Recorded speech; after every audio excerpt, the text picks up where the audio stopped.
Good afternoon, everyone. I'm Parsa Mufti, and welcome to News Platform's discussion on Visibly Invisible, India's Muslim question. There is political consensus that India's Muslims are the other. On one end of the spectrum, Muslims have been attacked for being outsiders, and on the other end of the spectrum, they have been ignored for fear of appeasement.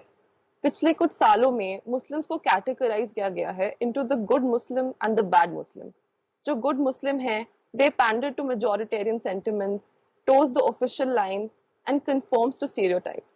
On the other hand, the bad Muslim is assertive of rights, speaks their mind, and challenges the status quo. The bad Muslims, who are the majority of Muslims, have been systematically lynched, murdered, and excluded. The perpetrators of these crimes are rewarded by senior political figures. And फिर भी ये normal को ignore करना मुश्किल हो गया है. जो भी इस पे सवाल उठाए उनको एंटी नेशनल कह दिया जाता है और उसको इग्नोर करके और अटैक्स इनवाइट होते हैं. Things have become so bad that a full-blown riot can take place when the president of the world's most powerful nation is visiting the nation's capital. And it took the censure of foreign governments for someone to take notice. The painful reality for most Muslims in India is not that they're relegated to second-class citizens. It is that they're not even considered human. We are therefore extremely late in hosting this discussion, for which we are honored to host Dr. Saida Hamid, former member of the Planning Commission and Samruddh Bharat Foundation's trustee, Professor Tanveer Fazal, professor at Hyderabad Central University and editor of The Minority Conundrum, and Alka Lambaji, former MLA and spokesperson for the Congress Party. Saida ma'am, only recently a religious organization was accused of a conspiracy to use Muslims to spread the coronavirus. And recently, a prominent news channel found itself in a similar situation. However, the former was marked with outcry across the country, but the news channel was met with definite silence. आपको ऐसा क्यों लगता है ये duplicity और ये hypocrisy है? Why isn't the same standard applied everywhere? देखिए, ये तो एक मुसलमानों को टारगेट करने का जो एजेंडा है, समझिए जब से सच्चर कमेटी रिपोर्ट ने मुसलमानों की कंडीशंस को खोल के रख दिया पूरे देश के सामने, पूरी दुनिया के सामने, जब से एक उसका काउंटर ये शुरू हुआ है कि मुसलमानों को टारगेट करना. आपने कहा कि मुसलमान अगर बोलें तो उनको टारगेट किया जाता है, वो भी सही है, और ये भी सही है कि जो सबसे मासूम इनोसेंट्स होते हैं, जिनका किसी से लेना देना नहीं है, उनको भी लिंच किया जाता है, उनको टॉर्चर किया जाता है, उनकी जिंदगी को वायलेट किया जाता है. ये जो नफरत आमेज बयान है, this poison has now seeped into every single, it seems like every single orifice has been injected with this hatred, and you find it everywhere.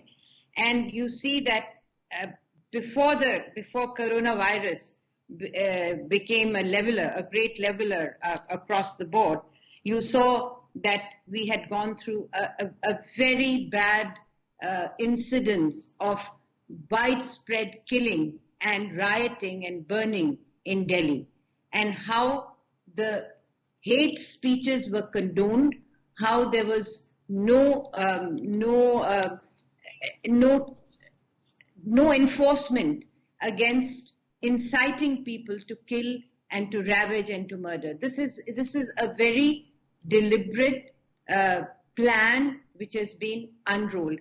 But the fact is that we are now before the eyes of the world, and the world has been, दुनिया में इस वक्त हमारा जो image है, Islamophobia का जो image है, वो भी उसके एग्जाम्पल्स भी आपके सामने हैं.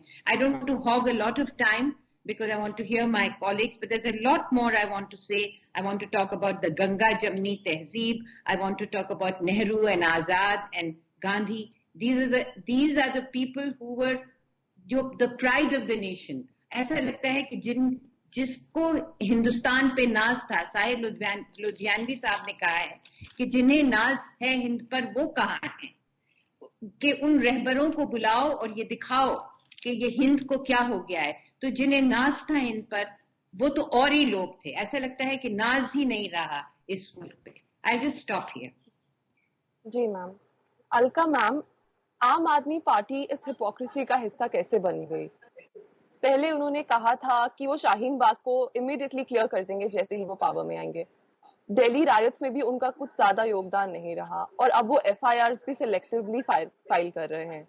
क्या आप में और बीजेपी में अब कुछ ज्यादा अंतर रह गया है? देखिए, मैंने अरविंद केजरीवाल जी को जानती नहीं हूँ। मैंने उनके साथ एक विधायक के तौर पर काम भी किया और उनकी जो सोच और राजनीति करने का तरीका इतनी तेजी के साथ बदलेगा, इस पर किसी को भी यकीन नहीं होता है। क्योंकि मुझे याद है 2014 का चुनाव, मैं खुद वाराणसी में उनके साथ बहुत करीबी से काम कर रही थी जब वो प्रधानमंत्री नरेंद्र मोदी जी के सामने लड़ रहे थे। और उसके तुरंत बाद दिल्ली का चुनाव, देश का चुनाव 2014 का लोकसभा का हुआ। आम आदमी पार्टी दूसरे नंबर पर रही। अब उसको ये लगने लग गया, जो सोच केजरीवाल जी ने समय समय पर रखी सबके सामने, जो बहुत लोगों के लिए चौंकाने वाली सोच थी, उसी सोच के कारण योगेंद्र यादव हो, प्रशांत भूषण हो, डॉक्टर कुमार विश्वास हो, मयंक गांधी हो, अंजलि दमानिया हो, मेधा पाटकर जैसे लोगों ने पार्टी छोड़ना शुरू कर दिया। सोच क्या थी? सोच ये थी, ये मुस्लिम वोट जो है ना, ये भाजपा के खिलाफ, भाजपा के साथ जाएगा नहीं और जो इसे लड़ता हुआ दिखेगा ये उसके साथ अपने आप आएगा, इसलिए कुछ करने की आपको जरूरत नहीं है। और ये दिख रहा था दिल्ली में कांग्रेस कमजोर हो रही है, इसलिए आप इसको छोड़ दीजिए, ये आपके पास आएगा। क्योंकि मैं 15 में चुनाव में खड़ी थी और दिल्ली के चांदनी चौक जामा मस्जिद से खड़ी थी और ये अफवाह फैल गई कि अलका लांबा शायद इमाम से मिली है आम आदमी पार्टी की कार्यकर्ता होने के नाते और एक फतवा या एक अपील करने के लिए कहा। तो केजरीवाल का तुरंत फोन आया, ये गलती मत कर देना, ये वोट हमारे पास अपने आप आएगा। अगर तुमने ऐसा किया तो जो हिंदू वोट है, जो बीजेपी संघ का वोट है, वो हमारे हाथ से चटक जाएगा। मुझे यकीन नहीं हुआ और मैंने उनसे कहा कि मैं अपनी जिंदगी में शाही इमाम से नहीं मिली हूँ। और रिजल्ट आए, आम आदमी पार्टी जीती। लेकिन उसके बाद जब 19 का चुनाव आया तब मैं फिर आम आदमी पार्टी में थी। लोकसभा की बात कर रही हूँ, एक सर्वे करवाया गया कि मुस्लिम वोट किस तरफ जा रहा है। बहुत लोगों ने विरोध तब भी किया कि आप मुस्लिम वोट के बारे में हमेशा ये जाति धर्म की राजनीति तो करने नहीं आए थे, हम लोग तो एक व्यवस्था बदलने के लिए स्वराज का नारा, जन लोकपाल। उस समय भी बहुत लोगों ने पार्टी के अंदर विरोध किया, बोला नहीं ये मुस्लिम वोट हमारा सर्वे कहता है 19 में कांग्रेस की तरफ जा रहा है। तो बहुत से मुस्लिम जो विधायक उन्होंने सुझाव देने शुरू किए, जो बिल्कुल अटपटा सा लग रहा था कि आम आदमी पार्टी इस तरीके से समीकरण बिठा के अब राजनीति करेगी। और उसमें कहा गया कि जितने इमाम हैं उनकी तनख्वाहें बढ़ा दीजिए, वो खुश होकर फतवे जारी करेंगे और जो मुस्लिम वोट 19 में कांग्रेस की तरफ जाते दिख रहा है वो आपकी तरफ आ जाएगा। लेकिन सब कुछ किया केजरीवाल जी ने, लेकिन ऐसा हुआ नहीं। फिर उन्होंने एक बात को कहा, देखा मैंने तुम्हें कहा था ना, ये सब करने से भी कुछ नहीं होगा, इसलिए 20 में वो खामोश हो गए पूरी तरह से। शाहीन बाग पूरा आंदोलन हुआ, पूरा का पूरा दिल्ली में दंगे हुए। उन्होंने हर बार ये कहकर अपना पल्ला झाड़ लिया कि दिल्ली पुलिस मेरे पास नहीं है। दिल्ली पुलिस आपके पास नहीं थी, लेकिन एक मुख्यमंत्री के तौर पर आपके विधायक है, आपकी सरकार है, आपकी जिम्मेदारी बनती थी कि आप उस आग को जो भड़क रही है, दंगे हो रहे थे, उसमें आप अपनी अपनी भूमिका को निभाते। इवन कि आप देख रहे हैं जामिया में वो उन्होंने नहीं जाना ठीक समझा। जेएनयू के बच्चों के साथ किस तरीके से संघ आरएसएस विश्व हिंदू परिषद के बच्चों ने, स्टूडेंट ने गुंडागर्दी की। उन्होंने बिल्कुल, जब तक वो आंदोलन में थे, वो जामिया गए, वो जेएनयू गए, वो हर सड़क के आंदोलन में शामिल हुए। लेकिन इस बार देखा गया कि पूरी तरह से उन्होंने एक पलटी मार ली और बिल्कुल आज एक सफूरा जो है जागार जामिया की आंदोलनकारी तिहाड़ में है, बताते हैं गर्भवती है, प्रेग्नेंट है वो। उसको लेकर इंटरनेशनल मीडिया में चर्चा हुई कि क्यों अरविंद केजरीवाल मानवीय आधार पर एक कदम आगे बढ़कर कोशिश तो कीजिए। इवन कि दिल्ली के दंगों में आम आदमी पार्टी के नेताओं ने कहा हमने सेना बुलाने को कह दिया, क्योंकि सब चीजें हाथ से निकलती जाती दिख रही है। घरों को जलाया जा रहा है, लोगों को मारकर नाले में फेंका गया है और हम वहां गए थे। गंदी बदबू आ रही थी, बहुत लोग लापता हैं, लाशें उनकी नहीं मिली, आज भी लापता है। तो उस समय भी जब सेना की बात की, लेकिन दुख ये हुआ कि अरविंद केजरीवाल जी उसी समय देश के गृह मंत्री अमित शाह जी के साथ बंद कमरे में मीटिंग कर रहे थे। लेकिन उस मीटिंग के अंदर बिल्कुल भी कतई भी दिल्ली के मुख्यमंत्री ने गृह मंत्री से सेना या किसी तरह की मदद की अपील नहीं की और वो सब तमाशा होते हुए इसलिए देखते रहे, कहते रहे कि दिल्ली की कानून व्यवस्था, पुलिस मेरे हाथों में नहीं है। इससे बड़ा दुर्भाग्य और क्या हो सकता है। शाहीन बाग में मनीष सिसोदिया जी ने जब ये कहा कि हम तो चाहते हैं कि शाहीन बाग को खाली करवा दिया जाए, वो कब कहा था? जब दिल्ली के चुनाव चल रहे थे अभी के, और उस समय उनको लगा मुस्लिम वोट पूरी तरह आपके पास आ चुका है, क्योंकि कांग्रेस कहीं लड़ते हुए दिख नहीं रही है, भाजपा को हराना चाहता है, वो आपके पास आ रहा है, इसलिए ऐसा बयान दिया कि शाहीन बाग को बिल्कुल खाली कर देना चाहिए ताकत पुलिस के दम पर। और उससे जो हिंदू वोट था, मैं दोबारा कह रही, जो संघ बीजेपी आरएसएस का था, वो सॉफ्ट हिंदुत्व मैं कहूंगी अपनाया उन्होंने, और कहीं ना कहीं वो जीत के तौर में सामने है। और आज मैं देख रही हूँ कि आप सोशल मीडिया पर देखिए जिस तरह से जामिया में वहां पर जो हुआ कि कोरोना वायरस के जिस तरीके से लोगों को पाया गया, उसमें अरविंद केजरीवाल जी ने कुछ बिना देरी किए प्रेस कॉन्फ्रेंस करते हुए अपने जो आंकड़े देने शुरू किए, उसमें तबलीगी जमात के आंकड़े अलग से मेंशन करते थे।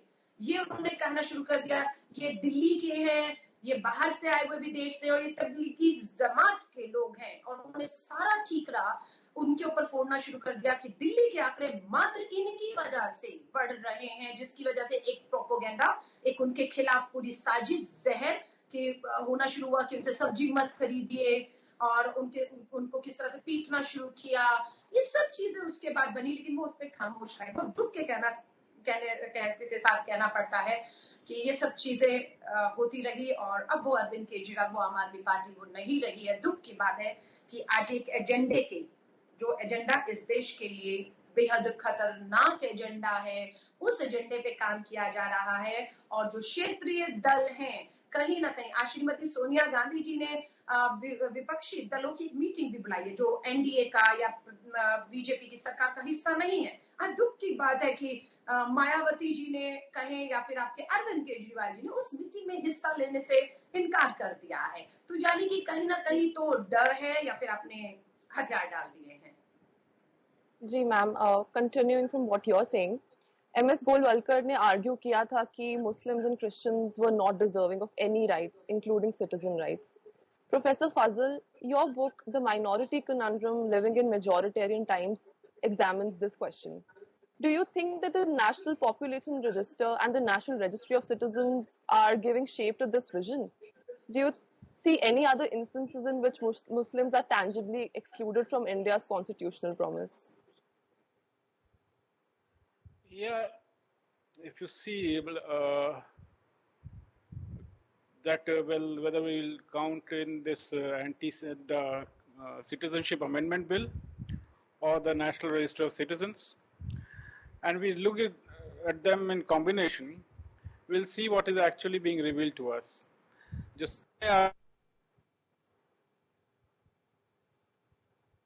का जो विजन है वो 1936-37 का विजन है।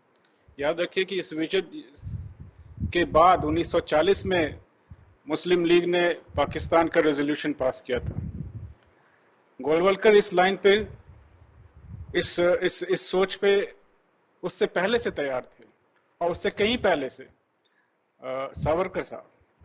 सो हिंदू नेशनलिस्ट थॉट है जो कि अभी जो बीजेपी है किया है, बल्कि वक्त वक्त पे उसको वो रिपीट भी करते रहे हैं पब्लिक डोमेन में। तो एग्जैक्टली वही है कि माइनॉरिटीज को यहाँ पे, खास करके उन माइनॉरिटीज को जिनको वो समझते हैं कि उनकी होली जो लैंड है, जो पुण्य भूमि कहते हैं, वो यहाँ नहीं है, वो उनकी लॉयल्टी पे शक है, वो ट्रू नेशनल नहीं है, और सिंस वो ट्रू नेशनल नहीं है तो उनको फुल सिटीजनशिप राइट्स नहीं मिल सकते। इस तरह की एक हेट प्रोपेगेंडा जो सीधे सीधे उस वक्त जो यूरोप में चल रहा था उससे उन्होंने ड्रॉ किया, कोई ओरिजिनल थॉट भी नहीं थी इनकी, ये उन्होंने सिंपली एक कॉपी पेस्ट किया और उसको यहाँ की कंडीशन पे अप्लाई करके एक अदर, जिसकी आप बात की आपने, तो मुस्लिम या क्रिश्चियन अदर को उन्होंने ढूंढा। गोलवलकर साहब साथ में कम्युनिस्ट को भी लगाते हैं, और इन तीनों को ये मानते हैं कि ये नेशनलिस्ट हो नहीं सकते और इनको इसलिए फुल सिटीजनशिप राइट नहीं मिलनी चाहिए। आज जब बीजेपी फुल स्ट्रेंथ में है, सेकेंड टर्म 2019 के बाद आई है, तो हम देख रहे हैं कि उसको पूरी ताकत के साथ इंप्लीमेंट किया जा रहा है। असम में उसका उन्होंने एक एक्सपेरिमेंट किया, वहां पे असमीज नेशनलिस्ट और असमीज शोविनिज्म जो पुराने चला रहा था उसके साथ उन्होंने एक तालमेल बैठाया और वहां पर बंगाली और या बंगाली मुसलमानों के नाम पर एक बड़े सेक्शन को एक्सक्लूड किया थ्रू एनआरसी। हमें पता है कि एनआरसी में कितनी खामियां हैं। शुरुआत से ही उसमें original settler versus non natives versus non natives का एक क्राइटेरिया डेवलप किया गया। ये कंप्लीटली आर्बिट्ररी था। उसके जिसको उन्होंने शुरू से ही नेटिव कह दिया या ओरिजिनल कह दिया, उनसे उतने डॉक्यूमेंट्स की डिमांड नहीं थी, जबकि वो लोग जिनको नॉन ओरिजिनल मान के चला जा रहा था, उनसे एक लंबे चौड़े लिस्ट डॉक्यूमेंट्स, उसमें 1971 से पहले आपका या आपके एंसेस्टर का नाम होना चाहिए। अगर वो आपका एंसेस्टर है तो उसकी फैमिली ट्री में ड्रॉ कीजिए और उसके बाद आप खून का रिश्ता एस्टैब्लिश कीजिए, और अगर उस वक्त किसी और एंसेस्टर डिक्लेयर कर दिया तो दोनों के दोनों जाते हैं। इस तरह के प्रोसेस के थ्रू उन्होंने एक बड़े सेक्शन, अभी 20 लाख लोग करीब 20 लाख करीब लोग सिटीजनशिप से ऑलरेडी बाहर हो चुके हैं असम में।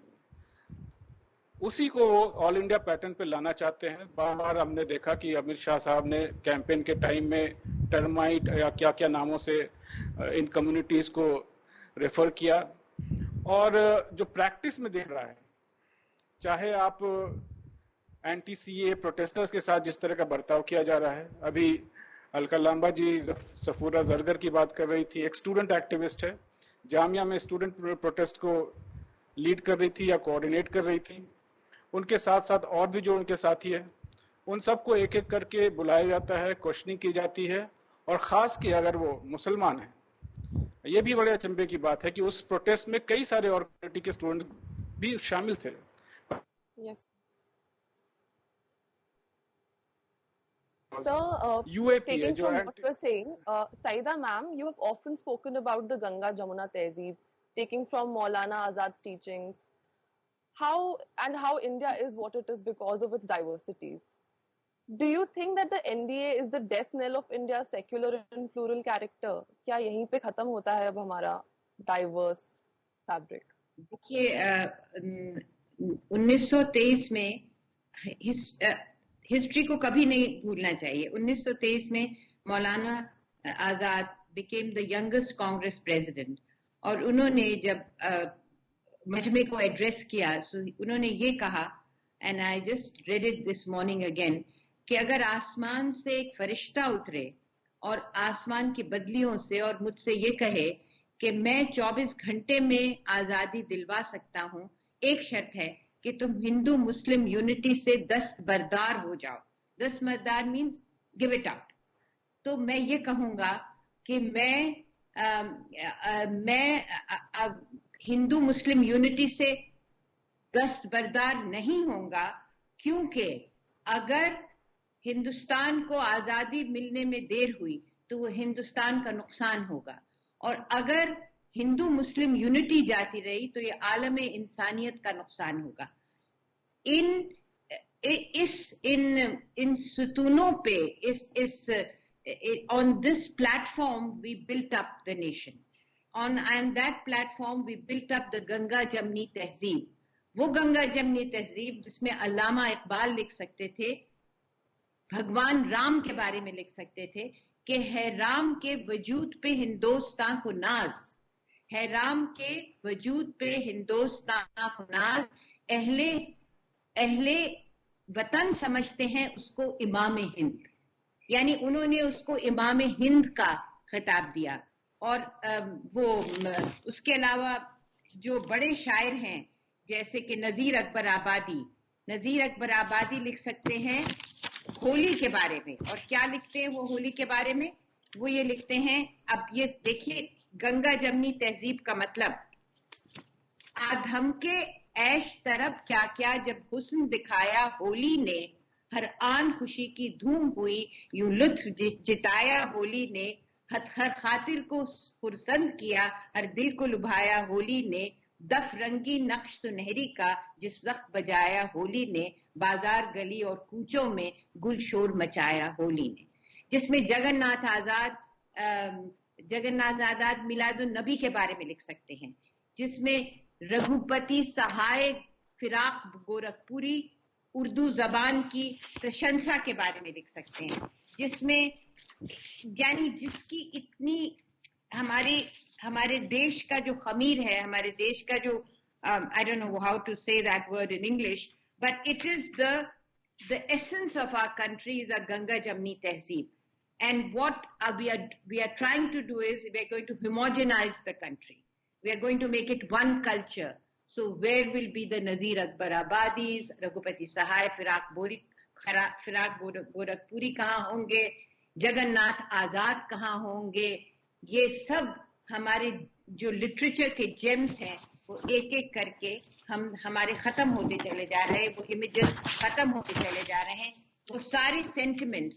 तो मैं आखिर में आपसे बस ये कहना चाहती हूँ कि इस मुल्क की तहजीब को बचाएं, ये हमारे इस वक्त हमारी ये जिम्मेदारी है, because we have to look ahead, where do we go from here, and we don't want an impoverished nation in which there is only one culture and that culture is foisted on Indians. This is not, ये वो रहबरान नहीं है, वो इस मुल्क के रहबर नहीं है, ये इस मुल्क के लीडर्स नहीं है जिसका हमने ख्वाब देखा था। और अगर आपको हिंद पे नाज नहीं है तो आप हिंद को बना दीजिए एक ऐसा खित्ता कि जिसको पूरी दुनिया में the greatest democracy will just become a laughing stock of the world. जी ma'am. Ma'am, this question is for all of the panelists. Why are political parties not able to frame an articulate narrative that is able to combat the divisive politics? Gandhi ji is a good example of what I'm talking about. Why have they absolved themselves of this question? Alka ma'am, starting with you, Hindu धर्म को भी इस्तेमाल किया जाता है मुस्लिम से खिलाफ वार करने में, उसको जस्टिफाई करने के लिए। क्या आपको लगता है कि जिस उपनिषद में वसुदेव कुटुंबकम का श्लोक लिखा गया हो, यूनिटी की बात की हो, वही धर्म इतनी नफरत और किसी एक के खिलाफ, माइनॉरिटी के खिलाफ अटैक्स करने में किसी को कह सकता है, या ऐसा कोई प्रिंसिपल हो सकता है ऐसे रिलीजन में? देखिए, बहुत खूबसूरत शब्द भारत के लिए बार बार कहा जाता है, अतिथि देवो भव और विश्व कुटुंबकम, कि हम पूरा विश्व एक परिवार है। लेकिन जब हकीकत में आप जमीन पे देखते हैं, लोग हमसे पूछते हैं क्या कांग्रेस के 70 साल के राज में ये सब नहीं हुआ? मैं मानती हूँ कि बहुत सी घटनाएं हुई होंगी, पर सत्ता का समर्थन मिलना उन लोगों को जो इस तरह की हिंसा या इस तरह का जहर, नफरत फैलाने, ये शायद 70 सालों में कभी नहीं हुआ होगा। ये इसलिए अधिक खतरनाक लग रहा है, विस्फोटक लग रहा है, क्योंकि जो सत्ता में बैठे हैं, जो संघ से आए हुए हैं, देश के प्रधानमंत्री आदरणीय नरेंद्र मोदी जी भी बिल्कुल संघ की शाखाओं से निकल कर आए हैं, और उनके एजेंडे को, हिंदू राष्ट्र, मैं हिंदू हूँ, मैं भारत में रहती हूँ, मैं यहीं पैदा हुई हूँ, मैं हिंदू हूँ, लेकिन मेरा हिंदू धर्म कभी ये नहीं मुझे सिखाता कि मैं अपने धर्म को बड़ा दिखाने के लिए दूसरे के धर्म को मुझे लगातार नीचा दिखाना है, या हमेशा अपने धर्म को बेहतर धर्म बताने के लिए मुझे उसके धर्म को नीचा दिखाएंगे, तब मेरा धर्म बेहतर निकलेगा। लेकिन आज ये सब कुछ हो रहा है। आज हिंदुत्व का मतलब है कि एक कौम को, उसके धर्म को लगातार आपको नीचे दिखाना है। मैं कुछ दिन से ट्विटर पे देख रही हूँ, समय ये है कि हम कोरोना वायरस से लड़ रहे हैं, अर्थव्यवस्था चरमरा चुकी है, बेरोजगारी कहें, सब तराही कर रहा है, और ऐसे समय पर ट्विटर हैंडल के ऊपर ट्रेंड चलता है अखंड भारत। तो जब उस अखंड भारत की जो संघ, विश्व हिंदू परिषद, भाजपा के तस्वीरें देखते हैं, उसमें अफगानिस्तान, पाकिस्तान, बांग्लादेश सबको शामिल करने की बात करते हैं, और वहीं पर एक और ट्रेंड चलता है जनसंख्या नियंत्रण कानून। तो मैं उसकी भी डिटेल में जाती हूँ, राष्ट्रपति जी भी उस पर ट्वीट करते हैं, प्रधानमंत्री जी ट्वीट करते हैं, तो जाती हूँ कि किस तरीके से जनसंख्या को नजरिए से देखा जा रहा है। उस जनसंख्या को भी एक धर्म के नजरिए से देखा जा रहा है कि आज अगर आपने मुस्लिम कम्युनिटी की आबादी पर जनसंख्या कानून लाकर उस पर लगाम नहीं लगाई, तो आने वाले समय पर ये मुस्लिम आबादी हिंदुस्तान की हिंदू की आबादी से बहुत आगे निकल जाएगी, और ये आपको गुलाम बना देगी। और दुख की बात है कि बहुत लोग जो जागरूक नहीं है, या बहुत धर्म और जातियों में आज भी फंसे पड़े हैं, वो उन पे बहुत जल्दी यकीन इसलिए करते हैं क्योंकि वो सत्ता में बैठा नेता बोल रहा है कि हाँ, अगर जनसंख्या कानून आए, मुस्लिम की आबादी बढ़ेगी और हिंदू गुलाम बोल जाएगा। और आज दिल्ली की अगर आप बात करें, अरविंद केजरीवाल जी 370 370 जो कश्मीर से संबंधित है, उस कानून के सख्त खिलाफ रहे वो, जब पूरा आंदोलन और पहला चुनाव दूसरा चुनाव लड़े।